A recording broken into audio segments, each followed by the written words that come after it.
کہ جن سوالوں کا جواب دیتے ہوئے علی کو دیر ہو جائے. اب لوگوں کی کوشش تھی, دو افراد نے یہ طے کیا کہ میرے مولا سے سوال کیا جائے.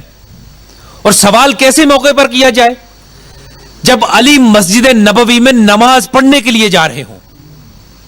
علی کا ایک قدم مسجد نبوی میں ہو, دوسرا قدم باہر ہو, ہم علی سے سوال کریں اور علی کو سوال کا جواب دیتے ہوئے دیر ہو جائے اور علی کی نماز قضا ہو جائے. لیکن وہ جاہل جانتے نہیں تھے کہ نماز نمازی کی قضا ہوتی ہے, نماز کی نہیں ہوتی. اس لیے کہ علی مجسمہ پیکر نماز ہے. اب دو افراد نے یہ کوشش کی کہ میرے مولا سے سوال کیا جائے. اب انہوں نے بیٹھ کر یہ سوچا کہ سوال اتنا طولانی بنایا جائے کہ جس سوال کا جواب دیتے ہوئے علی کو دیر ہو جائے اور علی کی نماز قضا ہو جائے. چنانچہ جیسے ہی میرے مولا نے ایک قدم مسجد نبوی کی دہلیز میں رکھا اور دوسرا قدم دہلیز مسجد سے باہر تھا, تو انہوں نے قلم دوات کاغذ لا کر میرے مولا کے سامنے کر دیا. جہاں پر ایک جملہ کہوں, وہ افراد کہ جنہوں نے پوری زندگی قلم دوات نہ دیا, آج جب خود مشکل میں مبتلا ہو گئے تو لا کر دینے لگے. کہا یا علی لیجئے قلم دوات اور ہمارے سوال کا جواب دے دیجئے. فرمایا بتاؤ کیا سوال ہے؟ کہا یا علی سوال بڑا طولانی ہے, ہمیں ڈر ہے کہ آپ کی نماز قضا نہ ہو جائے. اور یاد رکھیے کہ تاریخ اس بات کی گواہ ہے کہ جب بھی میرے مولا سے سوال کیا جاتا تھا, سوال جتنا بھی پیچیدہ ہوا کرتا تھا, علی اتنی ہی جلدی اس کا جواب دیا کرتا تھا. جانتے ہیں کاظمی صاحب کیوں؟ اس کی وجہ یہ ہے کہ کریم باپ کا کریم بیٹا تھا, سوالی کو زیادہ دیر کھڑا رکھنا پسند نہیں کرتا تھا. تو دو لوگوں نے سوال کیا کہ یا علی بتائیے کہ حسنہ کون کون سے ہیں اور سیئہ کون کون سے ہیں. یا علی بتائیے کہ نیکی کون کون سی ہے اور برائیاں کون کون سی ہیں. توجہ فرمانا نا, حسنہ سے مراد کیا ہے؟ اب انہوں نے پوچھا یا علی بتائیے نیکیاں کون کون سی ہیں اور برائیاں کون کون سی ہیں. اب جانتے ہیں ان کا خیال کیا تھا؟ ان کا خیال یہ تھا کہ ہم علی کو قلم دوات کاغذ دیں گے, علی لکھنا شروع کر دیں گے, نماز نیکی ہے, روزہ نیکی ہے, حج نیکی ہے, خمس و زکات دینا نیکی ہے, کسی کے ساتھ بھلائی کرنا یہ نیکی ہے. اور جب برائیوں کی بات آئے گی, علی کہیں گے جھوٹ بولنا گناہ ہے, شراب پینا گناہ ہے, غیبت کرنا گناہ ہے. گویا کہ نیکیوں کی اور برائیوں کی فہرست بنانا شروع کر دیں گے, علی کی نماز قضا ہو جائے گی. اب جیسے ہی سوال کرنے والوں نے سوال کیا کہ یا علی بتائیے کہ نیکیاں کون کون سی ہیں اور گناہ کون کون سے ہیں, جیسے ہی میرے مولا نے یہ سوال سنا, میرا مولا مسکرایا اور مسکرا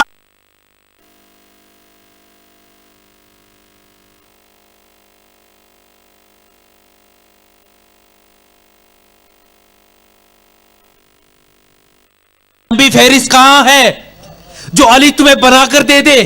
کہا کیا مطلب؟ کہا کہ اس دنیا میں ایک ہی نیکی ہے اور ایک ہی گناہ ہے. کہا یا علی وہ کون سی ایسی نیکی ہے اور وہ کون سا ایسا گناہ ہے؟ کہا مجھ علی سے محبت کرنا کائنات کی سب سے بڑی نیکی ہے, مجھ علی سے بغض رکھنا کائنات کا سب سے بڑا گناہ ہے. یا علی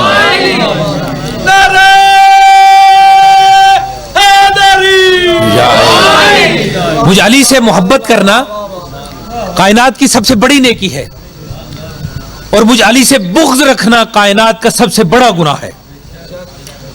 اب جو روایت پیش کرنا چاہتا ہوں, یہ روایت ایسی روایت ہے کہ جسے صرف آپ کے مذہب اور آپ کے ائمہ کے مذہب کے ماننے والوں نے صرف قبول نہیں کیا, بلکہ جتنے بھی مکاتب فکر ہیں ان سب نے اس روایت کو قبول کیا کہ حب علی حسنہ, کہ علی کی محبت نیکی ہے.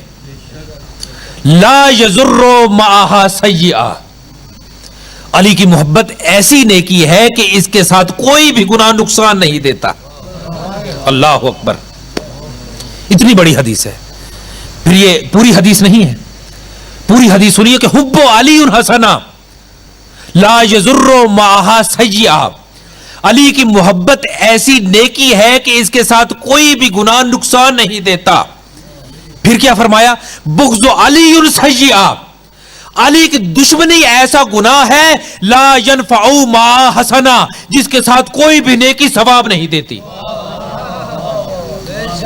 یعنی علی کی محبت ایسی نیکی ہے کہ اس کے ساتھ کوئی گناہ نقصان نہیں دیتا، اور علی کا بغض ایسا گناہ ہے کہ اب کرتے رہیے جتنی عبادتیں، اس کا کوئی فائدہ نہیں ہے. علی کے بغض کے ساتھ پڑھتے رہیے نمازیں، رکھتے رہیے روزے، دیتے رہیے خمس و زکات. اگر علی کی محبت نہیں ہے تو نماز منہ پر مار دی جائے گی، روزہ منہ پر مار دیا جائے گا، حج منہ پر مار دیا جائے گا. کیوں؟ اس لیے کہ علی کی محبت ایمان کا معیار اور اس کے ایمان کی قبولیت کی ضمانت ہے.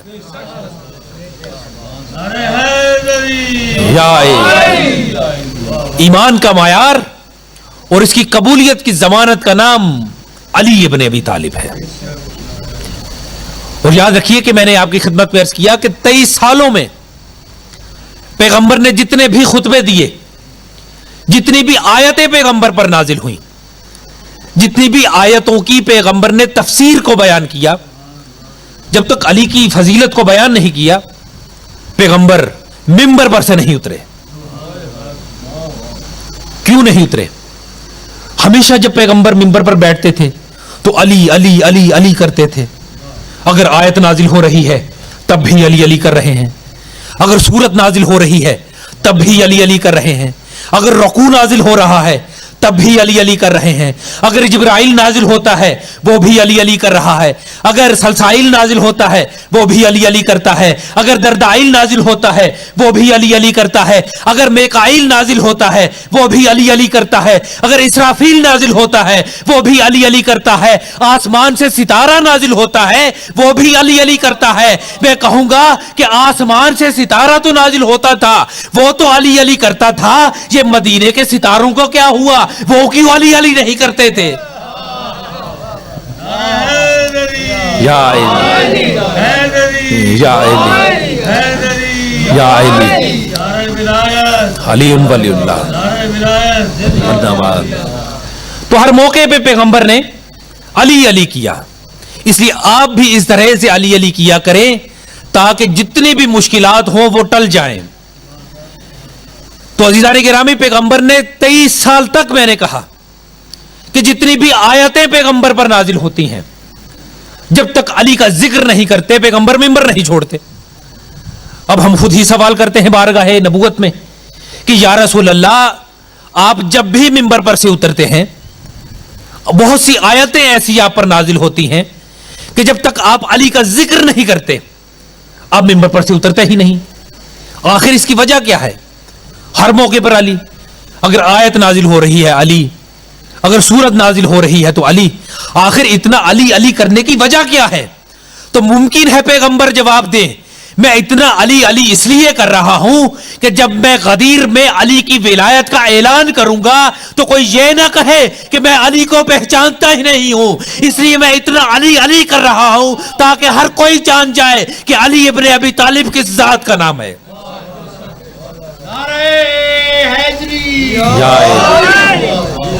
اس لیے علی کا ذکر کرنا ضروری ہے.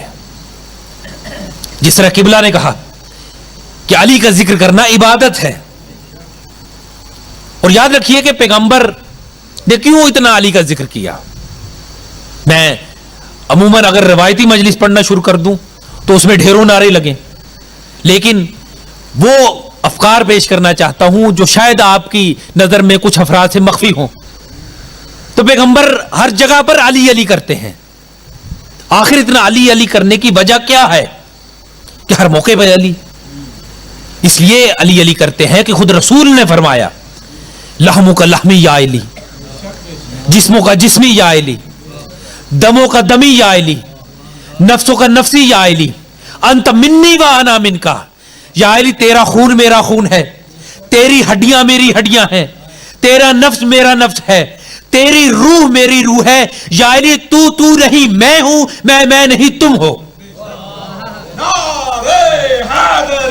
یا علی یا علی یا علی حق ہے. اس انداز سے علی کا نام لیا کریں کہ قاضمی صاحب نے یہ جو امام بارگاہ بنائی ہے کہ جس کا نام شان حسین ہے، اسے صرف امام بارگاہ نہ سمجھیں آپ کہ آپ آئیں اور مجلس سن کر یہاں سے چلے جائیں. یہاں کا ایک ایک ذرہ یہاں کا بامدر آپ کے علی علی کہنے پر آپ کا گواہ بن جاتا ہے. اس لیے کہ جب آپ کا 12واں امام آئے گا نا کعبے کی چھت پر، تو یہاں کا ایک ایک ذرہ آپ کا نام لے لے کر کہے گا کہ اس نے بھی علی علی کہا تھا، اس نے بھی علی علی کہا تھا، اس نے بھی علی علی کہا تھا. اس لیے مل کر علی کا نام لے کر بتایا کریں، جس طرح کے علی کا نام لینا شان حسین کے اندر شایان شان ہوا کرتا ہے. یا علی اللہم صلی علی محمد وآل محمد. تو ہر موقع پہ پیغمبر نے علی علی کیا. میں کہوں گا کہ وہ رسول کہ جس کا ہر عمل عبادت ہے. آپ جانتے ہیں کہ رسول اللہ کو اٹھنا بھی عبادت ہے، رسول اللہ کا بیٹھنا بھی عبادت ہے، رسول اللہ کا لیٹنا بھی عبادت ہے، رسول اللہ کا بولنا بھی عبادت ہے، رسول اللہ کا سانس لینا بھی عبادت ہے. اتنی صفات رسول اللہ میں موجود ہیں. وہ رسول علی کے لیے ارشاد فرما رہے ہیں، جس طرح کہ قاضمی صاحب نے کہا کہ علی کا ذکر کرنا عبادت ہے. قاضمی صاحب وہی آپ کے جد رسول یہ فرماتے ہیں کہ النظر الی وجہ علی عبادت، علی کا چہرہ دیکھنا عبادت ہے. توجہ کیجئے گا، علی کا چہرہ دیکھنا عبادت ہے. میں ایک مرتبہ بیٹھا ہوا تھا قم المقدس میں، جب پڑھ رہا تھا تو میرے مولا پہ اسی بحث کے مطابق میں پڑھ رہا تھا کہ رائٹر نے 20 سے 25 صفحات لکھ دیے کہ میرے مولا کو وجہ اللہ کہا گیا، اور رسول اللہ نے یہ ارشاد فرمایا کہ النظر الی وجہ علی عبادت، کہ علی کا چہرہ دیکھنا عبادت ہے. لیکن یہاں پر ایک اور فکر دوں گا کہ رسول اللہ نے یہ تو فرما دیا کہ علی کا چہرہ دیکھنا عبادت ہے. قاضمی صاحب رسول اللہ نے یہ کیوں نہیں فرمایا کہ النظر الی وجہ نبی عبادت، کہ نبی کا چہرہ دیکھنا عبادت ہے؟ توجہ فرما رہے ہیں آپ حضرات؟ رسول اللہ نے یہ فرمایا کہ علی کا چہرہ دیکھنا عبادت ہے. یہ کیوں نہیں فرمایا کہ مجھ محمد کا چہرہ دیکھنا بھی عبادت ہے؟ حالانکہ حدیث اور بھی موجود ہیں جن میں یہ بھی لکھا ہے کہ النظر الی کعبۃ عبادۃ، کعبے کی طرف دیکھنا عبادت ہے. النظر الی مصحف عبادۃ، قرآن کی طرف دیکھنا عبادت ہے. النظر الی والد عبادۃ، والد کا چہرہ دیکھنا عبادت ہے. النظر الی عالم عبادۃ، عالم کا چہرہ دیکھنا عبادت ہے. اسی رسول نے یہ بھی ارشاد فرما دیا النظر الی وجہ علی عبادۃ، کہ علی کا چہرہ دیکھنا بھی عبادت ہے. لیکن سوال یہ پیدا ہوتا ہے کہ رسول اللہ نے کیوں ارشاد نہیں فرمایا کہ النظر الی وجہ، بولیے گا، نبی عبادۃ، نبی کا چہرہ دیکھنا عبادت ہے؟ کیا معاذ اللہ رسول اللہ کی ذات میں کوئی کمی تھی تو جو رسول اللہ نے نہیں فرمایا کہ مجھ محمد کا چہرہ دیکھنا بھی عبادت ہے؟ کوئی ضعیف سے ضعیف حدیث آپ دکھا دیجئے، چاہے وہ مکتب تشیع ہو یا مکتب اہل سنت ہو، کہ جس کے اندر یہ ضعیف سے ضعیف حدیث لکھی ہو کہ رسول اللہ نے فرمایا کہ مجھ محمد کا چہرہ دیکھنا عبادت ہے. لیکن اگر عام انسانوں سے پوچھا جائے گا تو وہ جواب نہیں دے پائیں گے. ہر مشکل کا حل حلال مشکلات محمد و اہل بیت محمد سے ملے گا. اہل بیت نے ارشاد فرمایا کہ قرآن ارشاد فرماتا ہے والشمس وضحاها والقمر اذا تلاها. معصومین ارشاد فرماتے ہیں کہ المراد من الشمس محمد الرسول اللہ والمراد من القمر علی ولی اللہ، کہ قرآن مجید میں سورج سے مراد رسول اللہ ہیں اور چاند سے مراد علی ولی اللہ ہیں. آپ جانتے ہیں کہ جب سورج نصف النہار پہ ہوتا ہے، اس لیے کہ زوال تو آمنہ کے لال کو آیا نہیں، غروب تو آمنہ کے لال پہ آیا نہیں، ہمیشہ آمنہ کا لال نصف النہار پر رہا. اور آپ جانتے ہیں کہ جب سورج نصف النہار پہ ہوتا ہے تو کسی شے کا سایہ نہیں ہوتا، اس لیے جب آفتاب رسالت بھی اپنے نصف النہار پر تھا ان کا بھی سایہ نہیں تھا. اور آپ جانتے ہیں کہ جب سورج نصف النہار پر ہو اور اگر کوئی چاہے کہ سورج کو دیکھے تو آپ میں سے کوئی ہے جو سورج کی آنکھوں میں آنکھیں ڈال کر اسے دیکھ پائے؟ کوئی بھی نہیں ہے. اگر کوئی دیکھنا چاہے گا تو اس کی آنکھیں چندیا جائیں گی, وہ سورج کو نہیں دیکھ پائے گا. تو رسول اللہ ہے کیا بولیے گا؟ سورج. علی ہے چاند. اور آپ جانتے ہیں کہ سورج کو کوئی نہیں دیکھ سکتا, لیکن چاند کی چاندنی اتنی میٹھی ہوتی ہے کہ ہر کوئی اسے دیکھنا چاہتا ہے.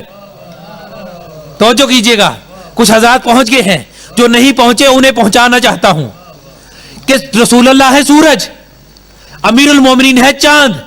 رسول اللہ جانتے تھے کہ مجھ محمد کی تپش کو اور میرے جوبن کو کوئی برداشت نہیں کر سکتا, کسی میں اتنی سخت نہیں ہے کہ مجھے دیکھ سکے, لیکن چاند کی چاندنی اتنی میٹھی ہوتی ہے کہ ہر کوئی اسے دیکھنا چاہتا ہے. گویا رسول اللہ نے بتا دیا کہ تم علی کو دیکھ کر عبادت کرنا, علی مجھ محمد کو دیکھ کر عبادت کریں گے. اللہم صلی علی محمد وعلی محمد. اس لیے رسول اللہ نے فرمایا کہ النظر الی وجہ علی عبادہ, کہ علی کا چہرہ دیکھنا بولیے گا عبادت ہے. اور یاد رکھیے کہ رسول اللہ نے جہاں یہ ارشاد فرمایا کہ انت منی وانا منکا, یا علی تو نہیں میں ہوں, میں نہیں تم ہو. یعنی محمد محمد نہیں علی ہے, علی نہیں محمد ہے, محمد علی ہے, علی محمد ہے. گویا کہ محمد ہی علی ہے, علی ہی محمد ہے. یعنی یا علی تم نہیں میں ہوں, میں نہیں تم ہو, تم نہیں تم میں ہو, میں نہیں تم ہو. یعنی گویا کہ یہ دونوں ایک ہیں. آپ کہیں کہ یہ کب سے ایک ہیں؟ یاد رکھیے یہ تب سے ایک ہے جب لفظ کب نہیں تھا. اور اللہ نے انہیں کیسے خلق کیا؟ اللہ نے انہیں اس وقت خلق کیا جب کائنات میں کچھ بھی موجود نہ تھا. اس وقت اللہ نے خلق کیا. اور کیسے خلق کیا؟ اللہ نے انہیں اپنے نور سے خلق کیا, اپنے نور کو خلق کیا, اس کے بعد روح کو خلق کیا, پھر روح اور نور کو آپس میں ملا دیا. اور یہ نور جو اللہ نے خلق کیا یہ اول مخلوق رسول اللہ کا نور تھا. اور اللہ نے ارشاد فرمایا کہ اے محمد تو حسین ہے, میں نے تیرے نور کو سب سے حسین بنا دیا.